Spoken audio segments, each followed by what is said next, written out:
ಅವರ ಈ ತಪಸ್ಸು ಏನಿದೆ, ಅವರ ನಿಷ್ಠೆ ಏನಿದೆ, ಅದು ಖಡ್ಗದಂತೆ ಅದರ ಮೇಲೆ ನಡೀತಾ ಇರ್ತಾರೆ. ಅಷ್ಟು ಕಠಿಣವಾದ ತಪಸ್ಸು. ಹಾಗಾಗಿ ನಿರುತಿಯನ್ನ ನೆರವೇರಿಸಿಕೊಡುವಂತೆ ಇದ್ದಾರೆ. ಇನ್ನು ಅದಾದ್ಮೇಲೆ ವರುಣನ ಹತ್ರ ಪಾಶ ಬಹಳ ಪ್ರಸಿದ್ಧ. ಪಾಶವನ್ನ ಇಟ್ಕೊಂಡಿರ್ತಾನೆ, ಹಗ್ಗವನ್ನ. ಸನ್ಯಾಸಿಗಳು ಪಾಶವನ್ನ ಹಿಡಿದಿರ್ತಾರೆ. ಯಾವ ರೀತಿ ಪಾಶ? ಅದು ಭಕ್ತಿ ಪಾಶ ಹಿಡ್ಕೊಂಡಿರ್ತಾರೆ. ಹಾಗಾಗಿ ಅವರು ವರುಣನಂತೆ ಕಂಗೊಳಿಸ್ತಾ ಇದ್ದಾರೆ ಅಂತ. ಇನ್ನು ವಾಯು ಏನು, ನಮಗೆ ತಂಪಾದ ಗಾಳಿ ಬೀಸಿದಾಗ ನಮ್ಮ ತಾಪಗಳೆಲ್ಲ ನಾಶ ಆಗುತ್ತೆ.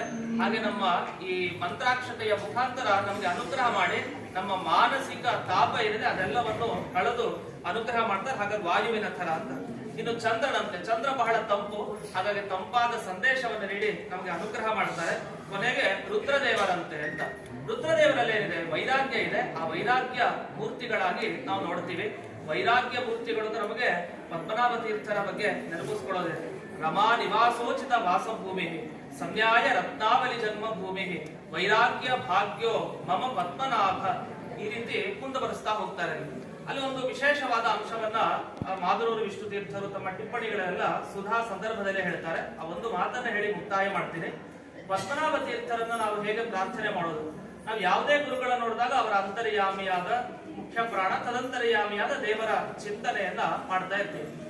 ಹಾಗೆ ಸಂನ್ಯಾಯ ರತ್ನಾವಲಿಗಳಂತಹ ಸಮುದ್ರ ಅವರು ಸಂನ್ಯಾಯ ರತ್ನಾವಲಿಯನ್ನು ಇಟ್ಕೊಂಡಿರುವಂತಹವರು, ಅಷ್ಟು ಶ್ರೇಷ್ಠವಾದ ಗ್ರಂಥ ರಚನೆ ಮಾಡಿದವರು. ಅವರು ಪದ್ಮನಾಭ ತೀರ್ಥ ಅಂತ ಅವ್ರಿಗೆ ಯಾಕೆ ಹೆಸರು ಅಂತಂದ್ರೆ, ಪದ್ಮನಾಭ ಅನ್ನೋದು ಮಧ್ವಾಚಾರ್ಯರ ಹೆಸರಂತೆ. ಅವರ ಅಂತರ್ಯಾಮಿ ಚಿಂತನೆಗೆ ಪದ್ಮನಾಭ ತೀರ್ಥರ ಒಳಗಡೆ ಮಧ್ವಾಚಾರ್ಯರ ಚಿಂತನೆ, ಅದರ ಒಳಗಡೆ ಪರಮಾತ್ಮನ ಚಿಂತನೆ. ನಮಗೆ ಪದ್ಮನಾಭ ಅಂತ ದೇವರ ಹೆಸರು ನಮಗೆ ಗೊತ್ತಿದೆ. ಅವನು ನಾಭಿಯಲ್ಲಿ ಪದ್ಮವನ್ನ ಹಿಡ್ಕೊಂಡಿರ್ತಾರೆ. ಅಂತಹ ಪದ್ಮನಾಭನಿಂದ ತೀರ್ಥ ಅಂದ್ರೆ ಶಾಸ್ತ್ರ ಪಡೆದವರು ಮಧ್ವಾಚಾರ್ಯರು ಅಂತ. ಆ ರೀತಿ ಭಗವಂತನಿಂದ ಮಧ್ವಾಚಾರ್ಯರಿಗೆ ಚಿಂತನೆ. ಮಧ್ವಾಚಾರ್ಯರಿಂದ ಪದ್ಮನಾಭ ತೀರ್ಥರಿಗೆ ಹೇಗೆ ಅಂದ್ರೆ, ಪದ್ಮದಂತೆ ಯಾರಿಗೆ ಆಭ ಒಳ್ಳೆಯ ಕಾಂತಿ ಇದೆ, ಕಮಲದಂತೆ ಅರಳಿರೋರು ಅಂದ್ರೆ ಮಧ್ವಾಚಾರ್ಯರು. ಹಾಗ ಅವರು ಪದ್ಮನಾಭರು. ಅವರಿಂದ ತೀರ್ಥ ಶಾಸ್ತ್ರವನ್ನ ಪಡೆದವರು ಪದ್ಮನಾಭ ತೀರ್ಥರು ಅಂತ.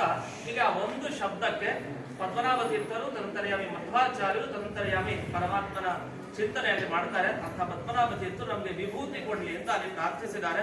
ನಾವೆಲ್ಲ ಪದ್ಮನಾಭ ತೀರ್ಥರ ಅನುಗ್ರಹವನ್ನ ಪಡಿಬೇಕು ಅಂದ್ರೆ ಯತಿತ್ರಯರ ಮುಖಾಂತರ ನಾವು ಪ್ರಾರ್ಥನೆ ಮಾಡಿದಾಗ ಅವರು ನಮಗೆ ಒಳ್ಳೆ ಮಾತನ್ನು ಹೇಳಿದ್ರೆ ಅಲ್ಲಿ ಪದ್ಮನಾಭ ತೀರ್ಥರು ನಮ್ಗೆ ಅನುಗ್ರಹ ಮಾಡ್ತಾರೆ. ಆ ದೃಷ್ಟಿಯಲ್ಲಿ ಇಲ್ಲಿ ಶ್ರೀಪಾದರಾಜರ ಸನ್ನಿಧಾನ ಇದೆ, ಲಕ್ಷ್ಮೀ ನರಸಿಂಹನ ಸನ್ನಿಧಾನ, ಎಲ್ಲ ಗುರುಗಳ ಸಮ್ಮುಖದಲ್ಲಿ ನಾವು ಇದೀವಿ.